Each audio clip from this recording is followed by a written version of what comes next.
Director general Assam rifle lieutenant general PC Nair साहब को मैं आर्यवा संगठन देहरादून यूनिट का संरक्षक जय हिंद सर और प्रणाम।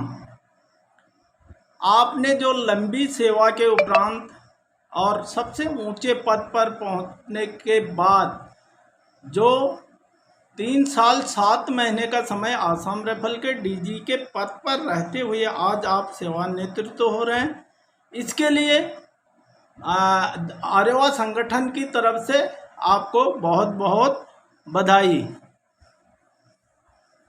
आपने सेवा मुक्त होने के उपरांत कुछ दिन पहले एक संदेश सभी आसाम राइफल के कर्मियों को संबोधन किया था, लेकिन उसमें सबसे पहले आपने जो आपके कार्यकाल के दौरान में शहीद हुए थे या देश के लिए जिन्होंने सर्वोच्च अपना बलिदान दिया था उनको याद किया था।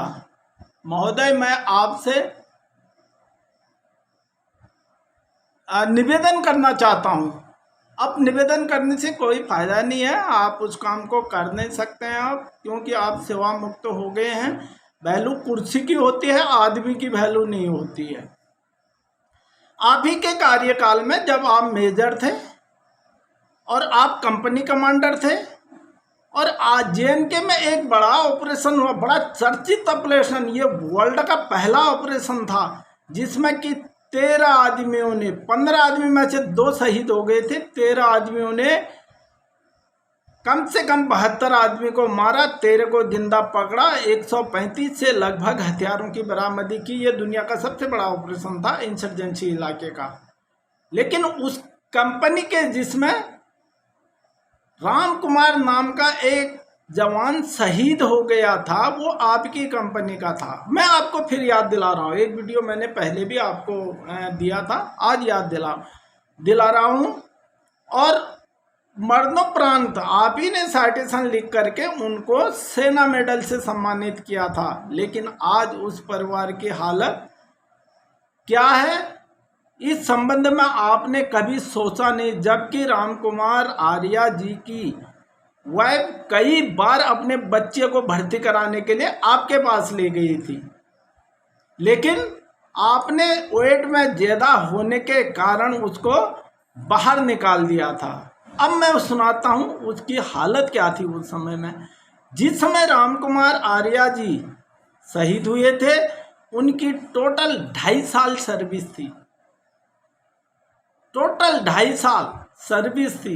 एक अनजान होता है 2.5 साल में, उसको दिन दुनिया का पता नहीं होता है। 5 साल तक तो हम आसाम राइफल में तो रिक्रूट ही बोलते थे, लेकिन 2.5 साल में उनकी डेथ हो गई।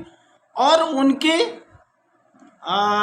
वाइफ की उम्र टोटल 18 साल थी, वो बेचारी 18 साल में विधवा हो गई थी। और उसका जो बच्चा था, 8 महीने का एक बच्चा, उसका बाप जो था उस बच्चे को छोड़ करके, उस बच्चे को अनाथ करके और इस दुनिया से चले गए थे। ये सब आपके कार्यकाल में हुआ था।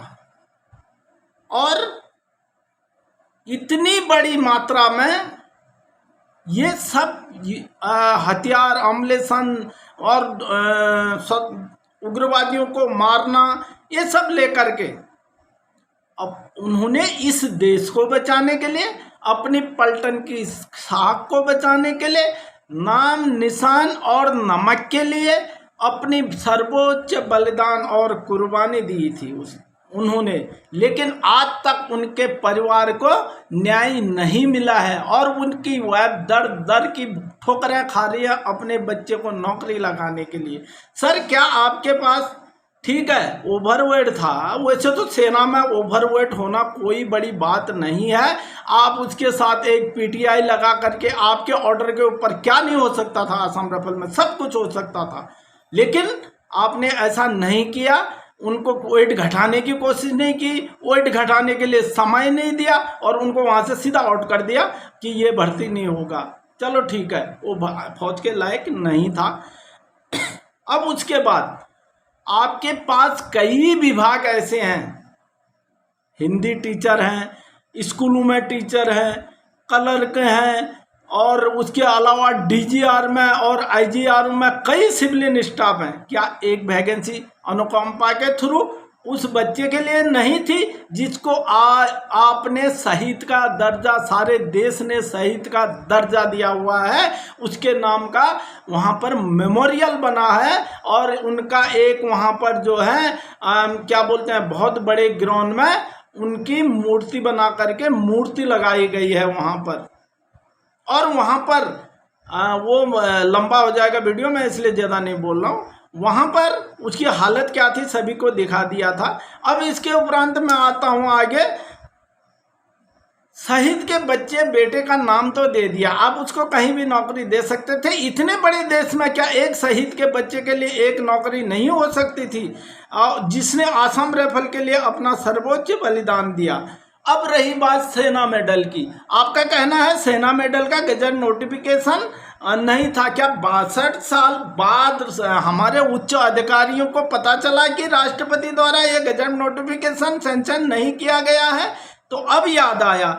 दूसरा जो आप कह रहे थे मैंने ग्राउंड में बहुत काम किया, सर किया होगा आपने, लेकिन जो आप ये किसी का लिखा हुआ पढ़ के सुना रहे थे, ये बात तो जैसी नहीं है कि काम करने वाले का काम कभी भी उसको कागज में लिख करके पढ़ के सुनाने की जरूरत नहीं पड़ती है। तो मैं ये सवाल नहीं उठा रहा हूँ, लेकिन ये मेरा मौलिक अधिकार है, ये मेरा फर्ज बनता है, और आपका भी फर्ज था उस परिवार को न्याय दिलाना, जबकि 2 बार आईजी और डीजी के पद पर आप और भी रहे थे। तो मैं ज़्यादा न कहकर यहीं पर समाप्त कर रहा हूँ। धन्यवाद।